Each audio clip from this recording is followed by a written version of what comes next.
So first of all, there is no textbook on process analysis or redesign. Maybe there should be one.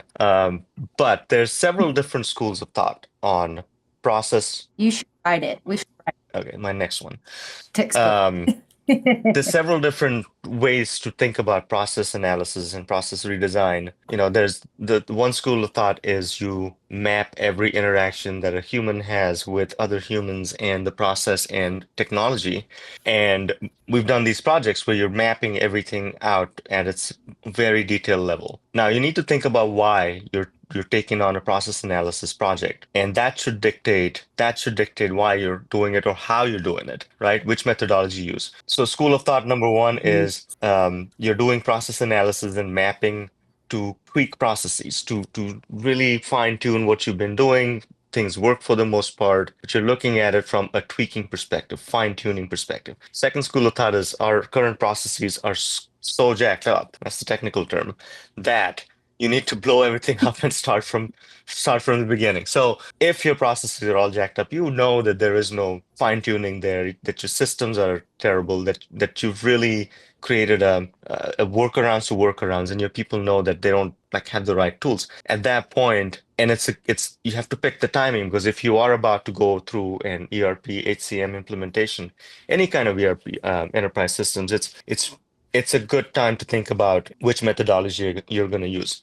And we're talking about process automation or process mining. You can't really do that if your processes are again jacked up and you don't have the right systems to plug a process mining tool into. You're not going to get a lot back. So it may be a wasted endeavor. Instead, think about the future, think about a blank slate, and just redesign it to best practices, redesign it to what system you're buying. I know it goes against the traditional consulting thought of design your process before you buy a system. It's 2025, SaaS rules, AI is going to rule, and most of these processes are going to be homogeneous. Like when clients say, we are unique, and 80% of our processes are unique compared to the same agency next door. It's important to push back and find out why they think that, because tax collection is tax collection, payables are payables. Mhm.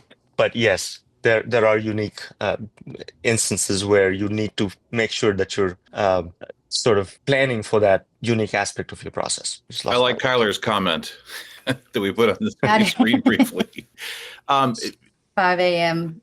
AV is always good. And we're really good after a 3-day conference as well. We need to do way more content after a 3-day long conference. I'm sorry, Robert. I know you had thoughts. No, it's what I traditionally see in going in there and seeing what clients have already done or are planning to do with their process mapping is sometimes they're really good. A lot of times it's not very good.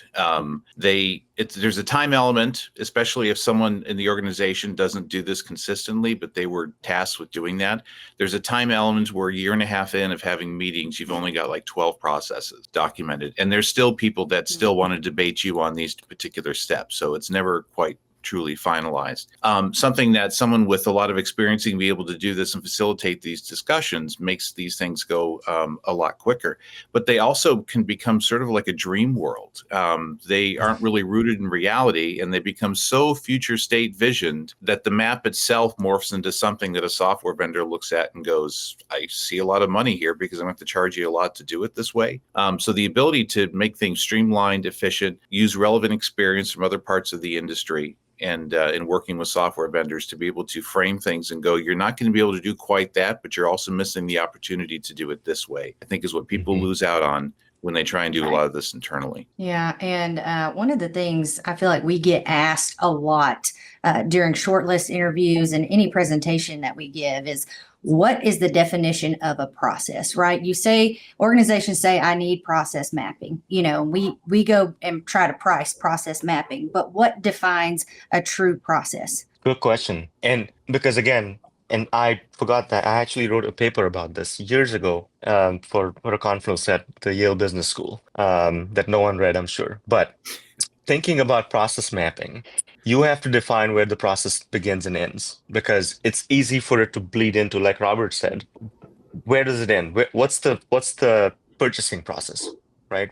Where does it begin? Where does it end? Do you begin it at requisition? Do you end it at the inventory management process when you, close out your warehousing processes, or does it end at the issue of a purchase order? So when people think of processes, you really need to be definite in what that means. Where do you want the process to begin and end? Because a lot of time it's very confusing too. When a client asks, "What do you mean we're going to do 30 processes? Show me." We have 300 processes, because what they're thinking is requisitions one process.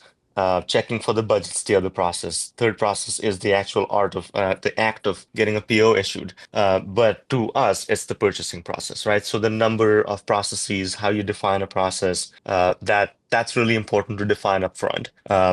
And so if you are going to automate processes, if you're going down the path of robotic process automation or now agentic process automation, and we've learned this by trying to automate our own internal processes, that you have to be extremely clear about what that means, how much is automated, and where the human is still needed in the loop, because that is going to be the future. I know we're not talking about AI, but we are, because most things will become AI. And the key question is going to be, how big is our organization, and not just in terms of humans, but the key question in 5 years or 3 years will be, how many humans do we employ? So your workforce will be humans plus AI, agents, robots, call it what you may. And then so thinking about process automation and redesign is taking on a whole new color in 2025. Robert, anything to add? Other than he's exactly right, we learned the same thing internally as well. What do we used to say? We eat our own dog food. It's customers need to realize that we go through the same thing too internally, especially when we're replacing systems. So it's not just, hey, we get to tell you what the last client did. We actually have to leverage our own ability to work with change management and process definition, and that is difficult. It is not easy, and folks who think that it's easy and straightforward are probably missing something very key to be able to capture the right information. And AV's right. I've had some clients that they wanted to process maps, and it literally was everything that's in their HR department or falls under the umbrella of financial reporting, and then tried to cram everything into those two maps, and it's impossible. Yeah, the key is why. Why are you doing this? Why do you need to map processes? What is the end output you're looking for from that exercise? It's also a good exercise to do on an ongoing basis, right? You've just got a new ERP system. You've been trained on it. There's training manuals, and there's a place for visual training aids, and process maps can be that too. So not getting bogged down with the exact details of a process as it stands today is extremely important. So doing stuff like as is process mapping, yeah, and our vendor friends will, software provider friends will always push back and say, if you don't know our product, how do you know what process to design? Why are you looking at existing processes and wasting time on this? We could be using our product and modernizing your processes right away.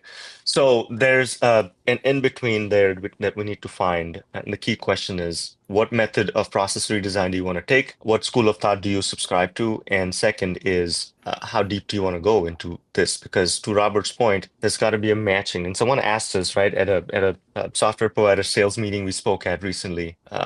Again, they said, how do you know? How do you know what the process should be if you haven't seen our product, which is the best on the market?